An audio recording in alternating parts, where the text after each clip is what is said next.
जिस बेटी ने सबकी इज्जत बचाई, उसकी अपनी जिंदगी कौन बचाएगा। नमस्कार दोस्तों, आज फिर हाजिर हूँ नई कहानी के साथ। माँ, मैं इस शादी के लिए तैयार नहीं हूँ। नैना ने पहली बार अपनी माँ के सामने इतनी हिम्मत करके कहा था।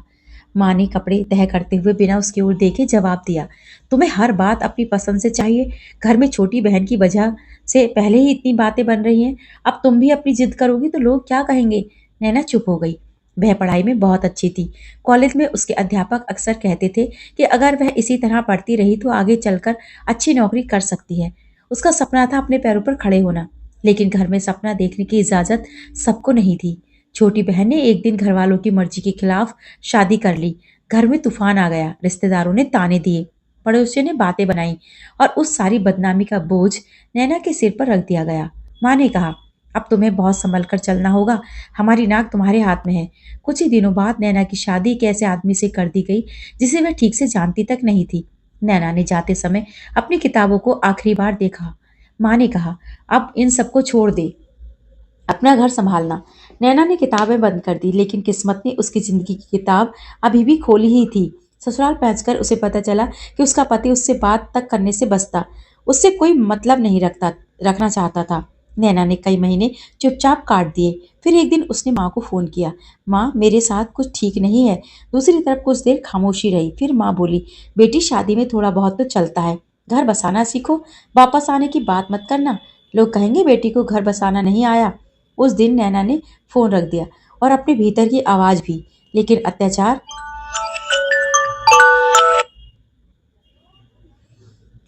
वही नहीं रुका। कभी उसे खाना नहीं दिया जाता, कभी बात बात पर अपमानित किया जाता, कभी हाथ उठाया जाता। नैना फिर माँ को फोन करती, हर बार एक ही जवाब मिलता, सहन कर ले बेटी, हमने भी बहुत सहा है। एक दिन नैना ने रोते हुए पूछा, माँ आपने सहा था, इसलिए क्या मुझे भी सहना जरूरी है। माँ के पास इस सवाल का कोई जवाब नहीं था, बस इतना कहा, घर की इज्जत सबसे बड़ी होती है। उस दिन नैना समझ गई कि उसके घर में उसकी जिंदगी से बड़ी चीज उसकी माँ की सामाजिक इज्जत थी। कुछ समय बाद नैना गर्भवती हुई। उसे लगा शायद बच्चा उसके जीवन में खुशी लेकर आएगा, लेकिन गर्भावस्था में भी उसे आराम नहीं मिला। वह काम करती रही, मार सहती रही, और एक रात तेज दर्द के बाद उसका बच्चा दुनिया में आने से पहले ही चला गया। अस्पताल के बाहर नैना घंटों रोती रही। उसने माँ को फोन किया, माँ मेरा बच्चा नहीं रहा। माँ की आवाज कांप गई। लेकिन अगले ही दिन रिश्तेदारों ने समझाया, अब बेटी को मायके बुलाकर रखोगी तो बात और फैलेगी। उस 10 दिन बाद नैना को फिर उसी घर भेज दिया गया। उस दिन उसने माँ की आंखों में देखा था, वहां आंसू थे, लेकिन उसके साथ खड़े होने की हिम्मत नहीं थी। समय बीतता गया। नैना ने किसी तरह अपनी पढ़ाई फिर शुरू की। रात में सबके सो जाने के बाद वह पढ़ती, सुबह सबसे पहले उठकर घर का काम करती। कई बार किताबें छीन ली जाती, कई बार उसकी कॉपियां फाड़ दी जाती, एक बार उसकी किताबें कबाड़ी को बेच दी गई। नैना ने अगले दिन अपने छुपाए हुए पैसों से नई किताबें खरीदी। उसे पता था अगर उसने पढ़ाई छोड़ दी तो शायद जिंदगी भी छोड़ देगी। आखिरकार उसने बीएड पूरा किया और नौकरी लग गई। जिस लड़की को कभी कहा गया था कि घर संभालो, पढ़ाई से क्या होगा, वही अब हर महीने घर चलाने के लिए कमाती थी। लेकिन उसकी कमाई पर सबसे पहला अधिकार वही आदमी जताता था जिसने उसकी जिंदगी में सम्मान का एक दिन भी नहीं जोड़ा था। एक रात नैना बहुत तेज बुखार में थी। वह बिस्तर पर पड़ी कांप रही थी। फिर भी सुबह उठकर खाना बनाया। पति ने बस इतना पूछा, मेरी शर्ट प्रेस हुई। नैना कुछ पल उसे देखती रही, फिर चुपचाप उठ गई। उस रात उसने आईने में खुद को देखा और पहली बार खुद से पूछा, क्या मैं सच में जी रही हूँ या सिर्फ सबकी इज्जत ढो रही हूँ। उसकी आंखों से आंसू बहने लगे। उसे अपनी छोटी बहन याद आई, वही बहन जिसके फैसले की सजा उसे मिली थी। छोटी बहन अब अपने पैरों पर खड़ी थी, नौकरी करती थी, हंसती थी, अपनी जिंदगी अपनी शर्तों पर जी रही थी। और नैना, वह आज भी उस गलती की सजा भुगत रही थी जो उसने की ही नहीं थी।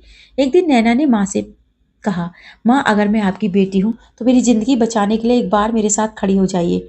माँ रो पड़ी, लेकिन बोली, लोग क्या कहेंगे। नैना ने बहुत देर तक माँ को देखा, फिर धीरे से बोली, माँ लोग मेरी चिता को कंधा देने आएंगे, लेकिन मेरी जिंदगी जीने कोई नहीं आएगा। माँ के पास फिर कोई जवाब नहीं था।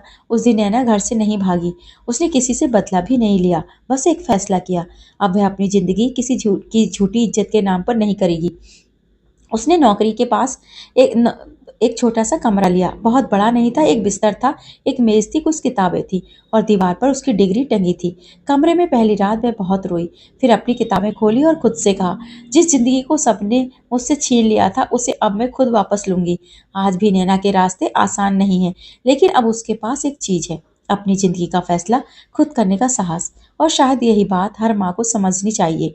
बेटी को संस्कार देना अच्छी बात है, उसे परिवार की कद्र करना सिखाना भी जरूरी है, लेकिन उसे यह मत सिखाइए कि अत्याचार सहना ही संस्कार है। उसे यह मत समझाइए कि पति चाहे जैसा हो निभाना ही पड़ेगा। उसे यह मत बताइए कि समाज की जुबान आपकी बेटी की जिंदगी से बड़ी है, क्योंकि जब बेटी रोते हुए आपके पास आती है तब उसे भाषण नहीं चाहिए, उसे अपनी माँ का हाथ चाहिए। उसे यह सुनना चाहिए, तू गलत नहीं है बेटी, मैं तेरे साथ हूँ। और याद रखिए दोस्तों, बेटी को घर बचाना सिखाइए, लेकिन अपनी जिंदगी बर्बाद करके नहीं, क्योंकि जिस घर को बचाने के लिए बेटी को ही तोड़ दिया जाए वह घर नहीं, एक खूबसूरत नाम के पीछे छिपा हुआ नरक है। दोस्तों, ये थी आज की कहानी। इसके बारे में अपनी राय कमेंट में जरूर दीजिएगा, मैं इंतजार करूंगी। कहानी सुनने के लिए आपका धन्यवाद।